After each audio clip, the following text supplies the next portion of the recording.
Sa video ito, pag-usapan natin kung ano-ano ang mga bank account at mga e-wallets na pwedeng i-register sa SSS Disbursement Account Enrollment Module. Kaya tara, samahan nyo ko at panoorin natin ang video na to. Pero bago yan, sa mga hindi pa nakasubscribe sa akin, kayo na ang bahala. So bali kung gusto niyong mag-loan kagaya ng calamity at salary loan, so dapat bank account talaga yung gagamitin ninyo. Pero kung mga benefits yung gusto niyong applyan kagaya ng retirement, sickness, maternity at iba pa, pwede po ang e-wallets. Pero take note guys, kahit bank account or e-wallets yung gagamitin niyo, dapat kung ano yung pangalan sa SSS account na ginamit niyo, dapat magkatulad yung gagamitin niyo na pangalan doon sa bank account or e-wallets na ipaparegister niyo. In short guys, hindi po pwedeng humiram sa mga kamag-anak or mga relatives inyo. Dapat sa inyo talaga yung bank account at SSS account na gagamitin ninyo. So una sa listahan ng mga bank accounts na tinatanggap nila ay itong Al-Almana Islamic Bank. So parang sa ibang bansa ata ito na bangko. Sunod ay yung All Bank, tapos Asia United Bank or ito yung EUB. Tapos Australia and New Zealand Bank. Bangko Kabayan Incorporated, Bangko Mabuhay, Aurora Bank, Bangko Nuestra Señora del Pilar Incorporated, Bangkok Bank Public Corporation, Bank of America, Bank of China Unlimited, Bank of Commerce, Bank of Florida Incorporated, Bank of Makati, Bank of Philippine Islands or ito yung BPI, Bayanihan Bank Incorporated, BDO Network Bank Incorporated, Rural Bank, at yung BDO Unibank Incorporated. So dito maraming naguguluhan kasi BDO Network Bank at BDO Unibank Incorporated. So bali itong BDO Network Bank, ito po yung network bank dati na nabili ng BDO. Tapos ito yung BDO Unibank, ito po ang original na BDO. So kayo nang bahalang pumili kung saang BDO kayo merong account. Sunod ay yung Binyan Rural Bank Incorporated, BPI Direct Banco, Kamalig Bank Incorporated, Kantilan Bank Incorporated, Katay United Bank Corporation, Cebuana Lowellier Rural Bank Incorporated. So ito po yung sa Cebuana. Tapos China Bank Savings, China Banking Corporation. So mag-ingat po kayo dito sa dalawa. Kasi magkatulad yung pangalan, China Bank Savings at China Banking Corporation. So depende na kung saang bangko kayo.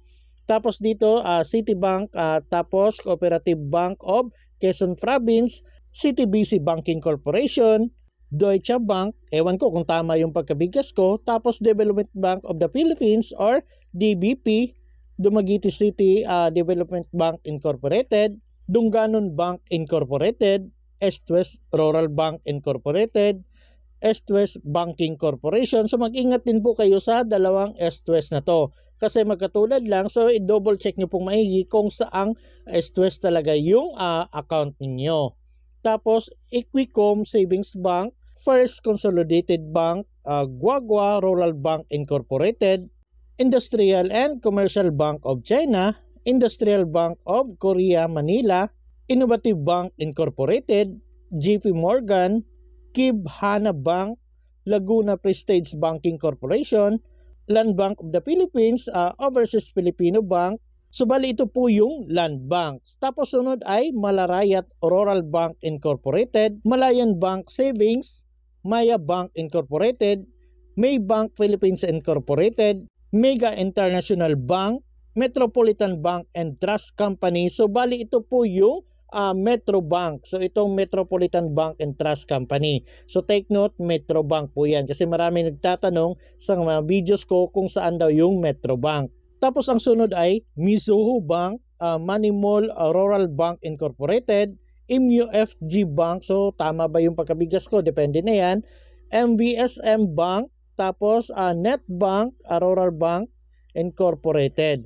New Rural Bank of San Leonardo sa Nueva Ecija, tapos Philippine Bank of Communications, Philippine Business Bank, Philippine National Bank, Philippine Savings Bank, Philippine Trust Company, Philippine Veteran Bank, Producer Savings Bank, Queen City Development Bank, Rangay Bank, Aurora Bank Incorporated, RBT Bank Incorporated, RCBC Discartec. So ito po yung RCBC.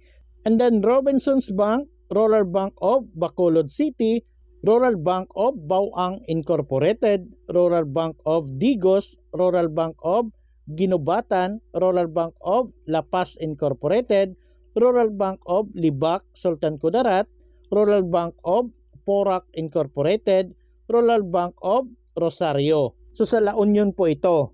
Rural Bank of Sagay, Rural Bank of Santa Ignacia Incorporated.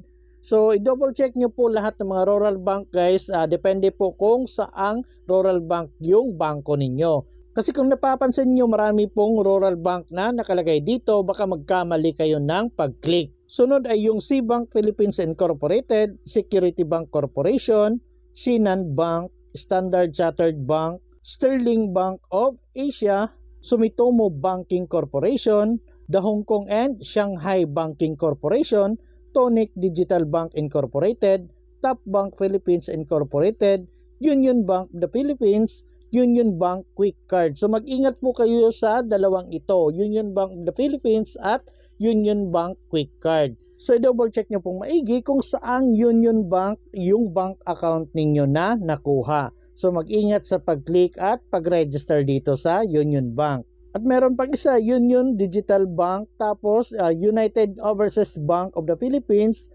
Wealth Development Bank, at ang panghuli ay Yunta Savings Bank. So bali ito po lahat ng mga bank accounts na tinatanggap ni SSS. So pwede po kayong gumamit kahit isa sa mga bank account na nandito. So make sure lang guys sa inyo talaga nakapangalan yung bank account na gagamitin ninyo. So marami nagtatanong sa mga videos ko paano daw kung yung payroll nila na ATM or bank account yung gagamitin. So ang sagot dyan, pwede po. Kahit company ninyo yung kumuha, basta sa inyo lang po nakapangalan at hindi nakapangalan sa company ninyo. So take note, dapat sa inyo talaga nakapangalan. So bali magagamit nyo po yung bank account kung gusto ninyong mag-loan sa SSS. Kagaya ng salary loan at calamity loan. So dapat bank account talaga yung gagamitin at hindi talaga pwede yung mga e-wallets. Pero kung mga benefits lang yung gusto ninyong kunin, kagaya ng sickness, maternity, ganyan, pwede po ang e-wallets. So ngayon pag-usapan naman natin kung ano-ano nga ba ang mga e-wallets na tinatanggap nila kung kayo ay kukuha ng benefits kay SSS. So una sa listahan nila ay itong Coins PH. Pangalawa, DBP Cash padala through mLoyalier.